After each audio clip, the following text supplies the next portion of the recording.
คุณน้องคือเมสุ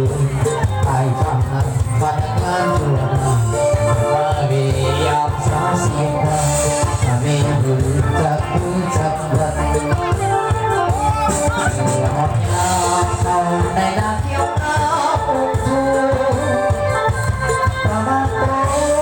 ให้สรีเขียวอุ่นทูในกองยองว่าสวัสดิ์เขาจะไม่ติดเลยติดนะสามเสียงพวงที่เธอตัวใส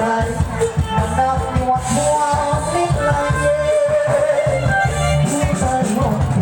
ลงพัดที่หกมาอ่อนฟอนนั้นเป็นข้าวกองลมเด็กโกงหอยที่จะไม่มีเด็กก็เพิ่งอีสาทหารเพื่อตั้งทางก่อนชุดอาตาเดีกา